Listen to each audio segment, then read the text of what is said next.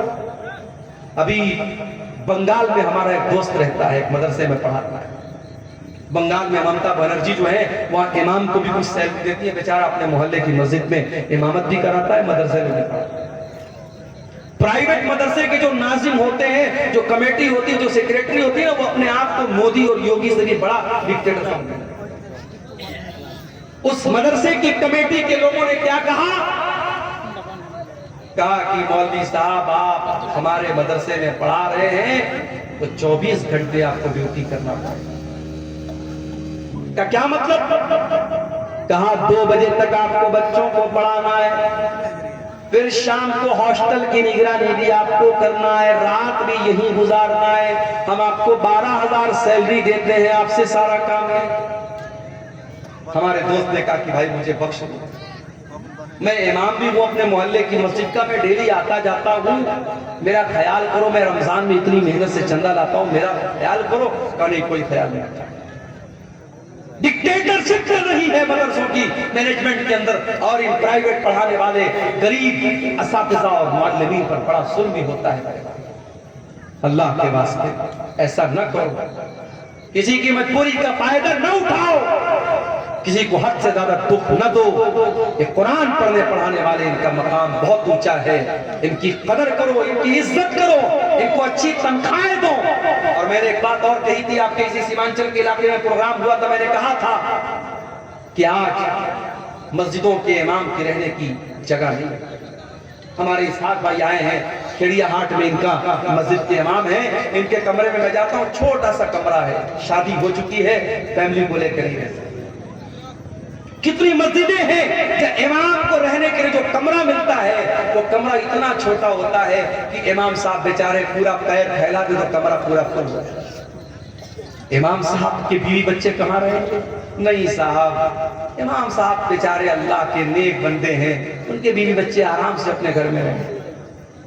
آپ پسند کریں گے کہ آپ زندہ ہیں اور آپ کے بچے یتیم ہو جائیں, آپ زندہ ہیں اور آپ کی بیوی بیوہ ہو جائیں؟ اور مجھے کہنے دیجئے کہ آج بہت سارے مدرسوں سے جو کانڈ ہوتے ہیں, جو واقعات ہوتے ہیں بدفعلی کے اور حرام کاموں کے, اس کی بہت بڑی وجہ یہ ہے کہ آج بہت سارے مدرسوں کے ٹیچروں کو فیملی سے دور رکھا جاتا ہے. میرا بس چلے تو ہر مدرسے میں یہ قانون لگا دوں کہ جتنے بھی ٹیچر رہیں گے فیملی کے ساتھ رہیں گے, بیوی بچوں کے ساتھ رہیں گے, ان کے بیوی بچوں کے ساتھ ان کا انتظام کیا جائے, ورنہ ان مدرسوں کو بند کر دیا جائے.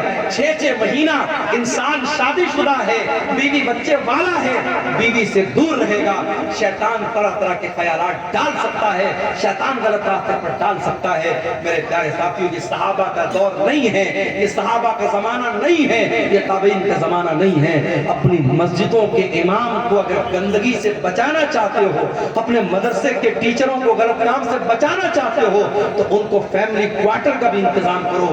آج اگر آپ کی کمائی اپنے لیے ہے, اگر آپ اپنے گھر کے لیے, اپنے بچوں کے لیے بہترین گھر بناتے ہو, تو مدرسے میں پڑھنے والے, پڑھانے والے ان ٹیچروں کے لیے بھی آپ کو فیملی کوارٹر کا انتظام کرنا چاہیے.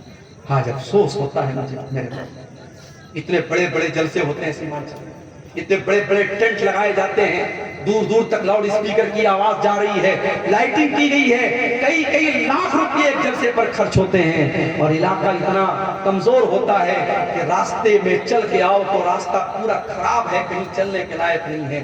اس کے باوجود اتنے خرچے کر کے مدرسے کا جلسہ ہوتا ہے, لیکن جب آخر میں حساب ہوتا ہے, مولوی صاحب چندہ بہت کم ہوا ہے. یہ رونا عام طور سے رویا جاتا ہے. ایسا کیوں ہو رہا ہے میرے بھائیوں؟ اس پر ہمیں اور آپ کو غور کرنے کی ضرورت ہے. اگر ان جلسوں کے چندے سے مدرسے نہیں چل پا رہے ہیں تو پھر کوئی دوسرا سسٹم نکالو. آپ جلسہ مت کراؤ.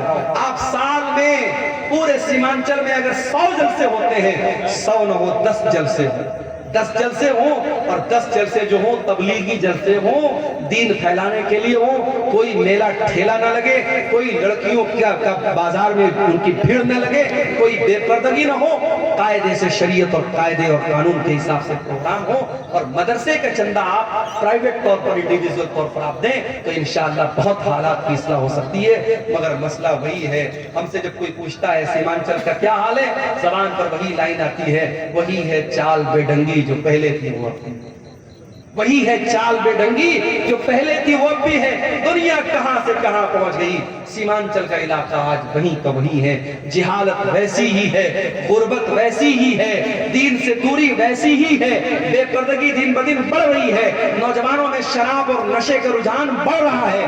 میرے پیارے ساتھیوں، آؤ قرآن پر میں نے پوری تقریر قرآن پر کی ہے۔ ایک بڑی خاص بات اور آخری بات بیان کر کے بات ختم کروں گا کہ قرآن پر عمل بھی ہمیں اور آپ، صرف قرآن کو پڑھنا کمال نہیں ہے، قرآن کو سننا کمال نہیں ہے، قرآن پر عمل بھی ہمیں اور آپ کو کرنا ہے۔ محسوس کریں گے جاتے جاتے ہمارے جو یوٹیوبر بھائی ہیں ان کو 2 پیغام دے کے بات ختم کرتا ہوں۔ دیکھو بھائیو، مجھے آپ سے کوئی بیر نہیں ہے، میں ہر بار جب میں دورے پر آتا ہوں مجھ سے لوگ کہتے ہیں شیخ صاحب یوٹیوب والوں کا کیا ہو، لیکن جب میرے پاس وہ میسج آتا ہے مولوی صاحب آپ کی تقریر پر لڑکی کی تصویر بنی ہے، آپ کی تقریر پر مودی جی کی تصویر بنی ہے، آپ کی تقریر پر بھڑکاؤ جو ہے ٹائٹل دیا گیا ہے، بہت تکلیف ہے۔ مقصد کیا ہے؟